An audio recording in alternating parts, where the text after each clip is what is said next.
స్తుతి పాత్రుడా నా యేసయ్యా, నా స్తుతి పాత్రుడా నా యేసయ్యా, ఆరాధనకు యోగ్యుడనాయా, స్తుతి పాత్రుడా నా యేసయ్యా. ఉదయకాలము దేవుడు దీవించి ఆశీర్వదించునుగాక. అందరూ బాగున్నారా? ఎలా ఉన్నారు? దేవుడు మనల్ని దీవించి ఆశీర్వదించబడునుగాక. మీరందరూ నా గురించి ప్రార్థన చేయండి, నేను మీ గురించి ప్రార్థన చేస్తాము. మనము దేవునిలో ఏకీభవించి ప్రార్థించాలని చెప్పేసి మనస్ఫూర్తిగా కోరుకుంటున్నాను. మత్తయి సువార్త 6వ అధ్యాయము 8వ వచనము ఒకసారి మనం చదువుకుందాం. తండ్రిని అడగక మునుపే మీకు అక్కరగా నున్నవేవో ఆయనకు తెలియను. దేవుడు ఈ ఉదయకాలము ఆశీర్వదించునుగాక. తండ్రిని అడగక మునుపే మీకు అక్కరవేవో ఉన్నాయో అవి తెలుసు అట. కాబట్టి మనము కావాల్సింది, మనం చేయాల్సింది ఏంటంటే కేవలము ప్రార్థన చేయాలా.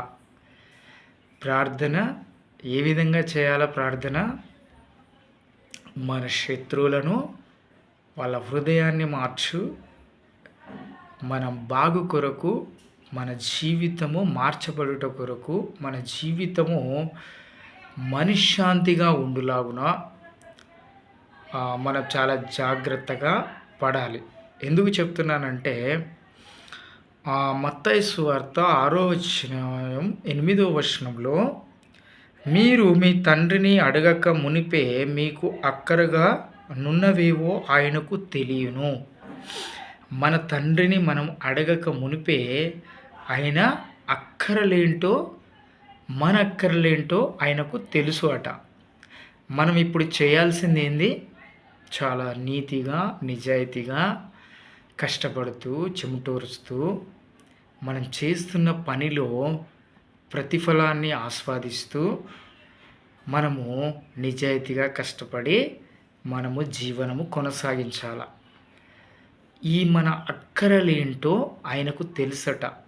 ఈయనకి ఏం కావాలా, ఈయన ఏం అవసరతలు ఉన్నాయి, ఈయనకి ఏమి ఇవ్వాలా అని చెప్పేసి దేవునికి తెలుసు. నేను ఇంకొక మాట కూడా చెప్పుతున్నాను మీకు. నేను ఈ వీడియోలు చేస్తున్నాను కదా, ఏదో ఆశపడి, దేనికో నేను ఆశపడి చేయట్లేదు. నా సగ జీవితము అయిపోయింది.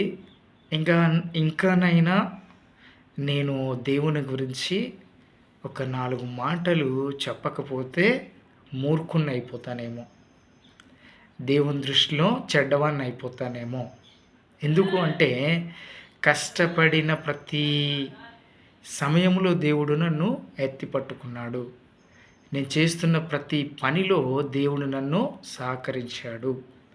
ఎందుకు చెప్తున్నానంటే ఒక గ్రుడ్డివాడిలాగా, ఒక కృంటివాడిలాగా, ఒక మూగవాడిలాగా, ఒక కుష్టి వ్యాధిలాగా, ఒక మన పెంట కుప్పల మీద ఉండి బ్రతికిన ఆయన ఎవరు?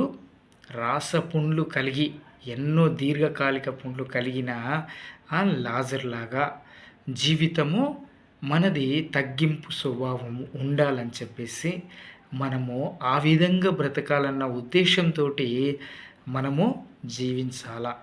జీవించినట్లయితేనే మన దేవుడు మనకు కావలసిన అవసరతలు దయచేస్తాడు, మనకిస్తూ ఉంటాడు. చాలామంది అంటారు, అన్న మేము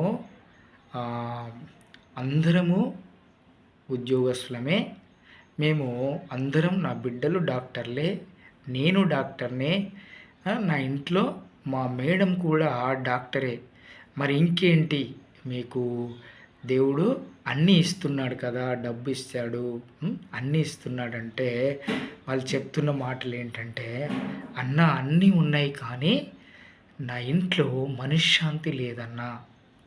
చూసారా? దేవుడిచ్చు మనశ్శాంతి మనకుంటే చాలు. మనం చేస్తున్న పనిని చాలా గొప్పగా అనుకోవాలా. దేవుడు నాకు ఈరోజు ఈ పని ఇచ్చాడు, నేను చాలా సంతోషంగా చేసుకుంటాను అని మనము మన పనిని మనం చేసుకుంటూ పోతే దేవుడు మనకు కావలసినవి ఏంటో మనకు దయచేస్తాడు. నేను ఇంకో మాట కూడా చెప్తున్నా, దయచేసి నేను మిమ్ములను తప్పుదోవ పట్టించడానికి, మిమ్ములను ఏదో మెరాకిళ్ళు జరగబోతాయి, ఏదో జరుగుతుంది, రేపటి కల్లా మీ లైఫ్ మారబోతుంది అని నేను చెప్పను. ఎందుకంటే ధర్మశాస్త్రము దేవుంది, మనము దాని లెక్క ప్రకారమే వెళ్ళాలా. దేవుడిచ్చు బహుమానం, దేవుడిచ్చేది చాలా తృప్తికరంగా ఉంటుంది. అదే మనుషులు ఇచ్చేది చాలా హ్యాపీగా ఉండదు. కొన్నిసార్లు ఉండొచ్చు, ఉండకపోవచ్చు, కానీ దేవుడిచ్చేది మాత్రం చాలా తృప్తికరంగా ఉంటుంది. నేను ఒకసారి ఒక ఉదాహరణ చెప్తాను. నేను ఒక ఫ్లాట్ తీసుకున్నాను. కష్టపడి నా చెమటోర్చి కష్టంతో కూడినటువంటి ఒక ఫ్లాట్ తీసుకున్నాను. తీసుకున్న తర్వాత చుట్టుపక్కల వాళ్ళు చుట్టుపక్కల అన్ని ఇల్లులు ఉన్నాయి, కానీ మధ్యలో నా ఫ్లాట్ ఉంది. అందరు అంటున్నారు, ఏమంటున్నారంటే దీనిలో నీళ్లు పడాయి, అనవసరంగా తీసుకున్నావు, దీన్ని అమ్మేసి వేరే దగ్గర కొనుక్కో అని అందరూ చెప్పారు. కానీ నేనేమనుకున్నానంటే చుట్టుపక్కల కూడా ఎవ్వరికి కూడా నీళ్ళు రాలేదు.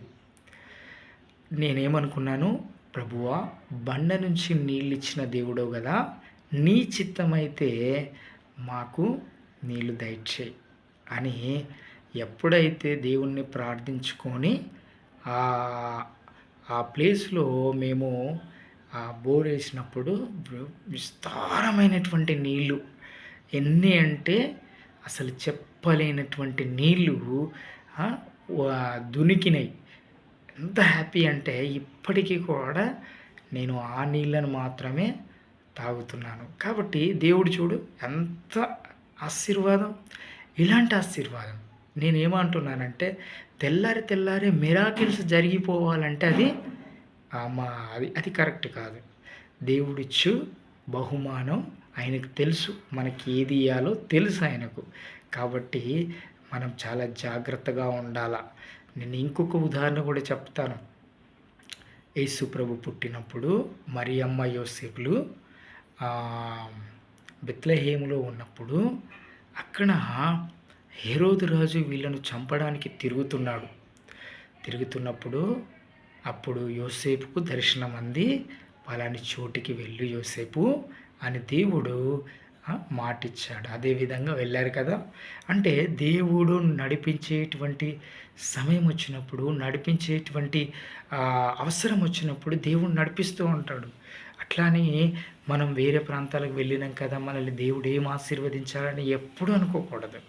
మనది ఒక 60 సంవత్సరాలు 70 సంవత్సరాలు వండుకొని తిని కష్టపడి చెమటోర్చి ఒకరోజు దేవుని దగ్గరికి మనం పోవాల్సిందే. కాబట్టి మనం అందరం కూడా మనస్ఫూర్తిగా దేవుణ్ణి అడిగి దేవుని సన్నిధానంలో ఉండాలని చెప్పేసి మనస్ఫూర్తిగా కోరుకుంటున్నాను. కాబట్టి మీరందరూ కూడా నా గురించి మీరు ప్రార్థన చేయండి, మీ గురించి నేను ప్రార్థన చేస్తాను.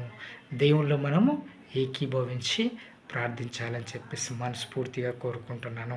ఈ వీడియో చూస్తున్న ప్రతి ఒక్కరు కూడా నేనేదో మీకు మాయ మాటలు చెప్పడానికి కాదు, నేను ఏదో ఆశించడానికి కాదు, దేని గురించో కాదు.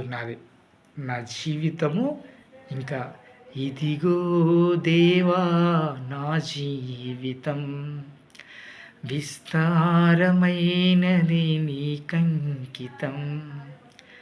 నా జీవితం సగజీవితము దేవునికి అర్పించాలని చెప్పేసి నా యొక్క ఆశ. ఈ వాక్యం దేవుడు దీవించి ఆశీర్వదించును గాక.